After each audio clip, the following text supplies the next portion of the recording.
Hello and welcome to Educated STEM.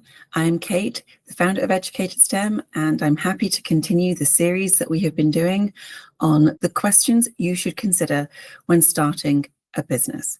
So today I will be joined by my collaborators, Dr. Shayla Vradenberg from Revolting Science Resources and Lauren Solano from Propel Careers, and we'll be answering these questions. How do you set up a business legally and for tax purposes? Do you need licenses or permits? And will you have a website and social media presence? So let's join the conversation. Okay, so now we're going to get into the nitty gritty. And I think Shayla and I are going to totally hand this over to Lauren. So how do you set up the business legally and for like tax purposes? Yeah, okay. So typically, people will work with a law firm to be able to, in most cases, incorporate as an LLC. You can be a single member LLC, or you can be a partnership LLC, or you can have different iterations, but having some sort of LLC is limited liability corporation. So basically it's helping to protect you personally from the organization that you are starting. People that want to have a small business, or like the only person in a business or something like that, they might do like a S corporation, or there's a few different like versions within LLCs. If you're going to be a company raising venture capital money at some point, or other outside investment, or if you want to IPO at some point, typically you'll do more of a C corporation. There's reasons why like LLCs can't give stock, C corporations can. So depending upon what kind of business you want to have and what kind of employees you want to have, if you want to be like a biotech company, typically it'd be a C corporation within that framework. But your lawyer would walk through these things. Sometimes law firms have like packages they provide entrepreneurs to help get things set up that would be more cost effective than just like a per hour rate. The hope is that as you grow, you'll use them for contracts and legal things, and they'll make money on the back end at some point there. So one thing that's helpful is don't be afraid to reach out to law firms. If you get referrals to them, like seek advice and ask. Some law firms even have great blogs about startups and paperwork and documentation and just things to think about. So that way it helps you be a little more informed about the process. Okay, and what do you see? I know we talked before we started filming about taxes. Does that change if you're an LLC? Is that different? So if you're a corporation, like a C-Corp, then the company pays taxes. S-Corps, it's more of a pass-through to the individual person. And of course, on your personal taxes, you would pay taxes, but there can be different tax considerations depending upon if you're a C-Corp or an S-Corp or other situations there. So it's things to think about as you're trying to manage. Some people start off as one and change to the other.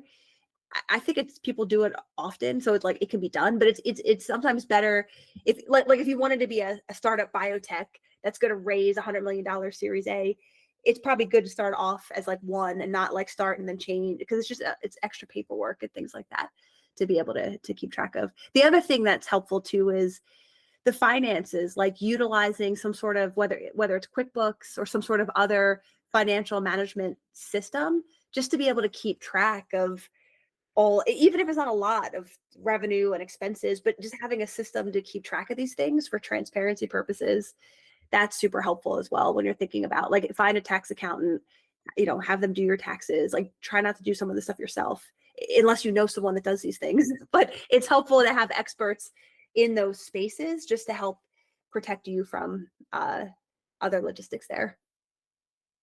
Okay, so I think that's ask an expert. So if you're thinking about this, it sounds like you need to go and find a lawyer. Yeah. And within many entrepreneurship clusters, many law firms are at like networking events because they want to meet people that are the future entrepreneurs. So you might, maybe you listening here, you don't know a lawyer, but I guarantee if you start to be on your radar, like I want to find a corporate lawyer, probably in the next like month or two, you might run into one at some networking event or some conference, or who knows. It's just once you're thinking about it, sometimes it's easier to engage and find these people, then they can be a resource for you. Okay. And I think the next question is, depending on what company or business you're thinking of, whether you need licenses or permits. I'm assuming like permits would be if you're making food or drinks or something like that. Oh yeah. You would need permits for that. Licenses, I guess maybe because I do career coaching and I have the credentials for like the MBTI and the strong interest inventory, maybe would that be classed as a license? So Yeah. maybe. Um, I mean, Shayla has a credential for her stuff. Yeah, I don't know if that would classify as a license, but yeah, I have certifications that kind of back up some of the education that I have. Yeah. I mean, it is helpful. I mean, yeah, I guess going back to like the biotech company or the food company, sure, you definitely need like permits and and the right insurance and all those things too. But yeah, for certain businesses, you potentially could need certain situations. Also, depending upon like I guess the location that you were at and what you'd be doing. I mean, for myself, it's pretty much a virtual type of company. So there's not a lot of licenses I would need. I mean, you need to be registered with the state and, there's certain things there. And Shayla, for you probably, since it's more like tech oriented, you probably don't have as much like licenses and permits you would need to deal with. But maybe there's like tax considerations if you sold stuff overseas or something. There's like some logistical things there, but thankfully our businesses aren't like super heavy in that context. But if they were, you would definitely want to make sure that you're aware of the logistics there, because sometimes it could get pretty expensive probably and time consuming to go through the proper paperwork to be allowed to engage in different ways. Yeah, I'm just thinking, the reason I keep bringing up food is I keep seeing memes that people who get their PhDs or then decide that they want to go off and start a bakery for whatever reason, that always comes up. And I don't know a single person who has left science and started their own bakery, but it seems to be a common theme. I do know someone actually who's doing that in Boston. Well, because especially if you're a chemist, as an example, you're really good at mixing things and playing around. Playing around is not the right word, but you know what I mean. So like sometimes these people are really good at baking and so forth because they have to be so meticulous in terms of the research work. So it's neat to think about transferable skills. But you're right, there'd be a whole level of permits and training and compliance needed to be able to run something like that. I love the fact that you know someone who's doing that. I thought it was just one of those myths that is perpetuated. There's probably a few, if I think about it enough, there's probably a few people. Anyway, that's a side topic. That's really fun. Okay, so the next question is, will your business have a website and social media presence? It should. Yeah.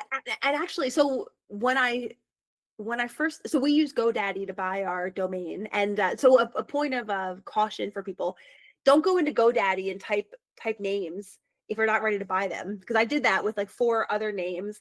And then when I went back to check it, oh, someone magically owns it. Like there must be some people that just like scrape the internet or something and then buy stuff that people looked up. I'm not sure exactly. So then my mom is like, well, what about propel careers? Like you're trying to propel people's careers, right? Why don't you try that? I was like, oh, that's actually pretty good. Oh, and it was available. Boom, buy it. Buy it right now. So yes, like I think if you don't have a web presence, people probably think you're not legit. You're some shady organization trying to like pawn money off of people or something like that. So yeah, I think the web presence, even if it's like a landing page, you got to have something once you start to go out to the market. Yeah, I 100% agree. I don't even know if there's that much more I have to add, but I do think that like, especially depending on your audience, like trying to find where they will be. And so, if you have an audience that is maybe more of a younger crowd that is into Instagram and TikTok, like having those as a social media presence might be more important than if your clientele is actually people who would not be on those platforms anyway. But at the very least, like you said, like having some sort of a website, it gives you legitimacy. It also can be a place that you like put, content, put other pieces of information, link out to other social media sites that you have. And so it can kind of be like a one-stop shop that makes it a little easier for people to know more about who you are and what you're doing. Yeah. And then for like Shayla and I and Kate, like your LinkedIn profile also is important, I feel like. Because if you have the nice website, but then if I were to go to Kate's LinkedIn profile and I see something random, I'm like, what's she doing? Is she actually interested in this business or not? Right. So it's important as the entrepreneur to make sure your branding is consistent. So that way people know that it's more legit in terms of organization. Yeah, and I think we've already established at the beginning of this call that I'm not the most technologically adept person. And so I used Squarespace to make my website. And I want to say through Squarespace, I bought my domain. And when I came to the name that I use, what I really wanted to use was Educated with a K in the middle, because obviously my name's Kate. But Educated was gone. And I was shocked. How many people called Kate could possibly want this idea? So that's why I ended up with Educated STEM, because obviously that's usually who I work with, individuals in STEM. And I found, this isn't an advert for Squarespace, but I found it quite intuitive. It was quite helpful. At some point, I will probably go and attempt to update it because it has been like that for a while now. But yeah, I didn't go through anything like GoDaddy and put in different ideas. I don't know what would have happened if Educated STEM was also gone, because I just decided that was my name. Well, then you'd probably try to buy it from someone and figure out that sort of logistics. Yeah, I think they're in North Carolina. I'll be like, give me my name back. Thank you for joining us today. Please join us next time for the final video, where we'll be talking about what are the pluses and minuses of having your own business and whether we would do it again. Please like and subscribe to the channel. Please go and find Shayla at Revolting Science Resources and also Lauren at Propel Careers. And we look forward to seeing you next time. Thank you. Bye-bye.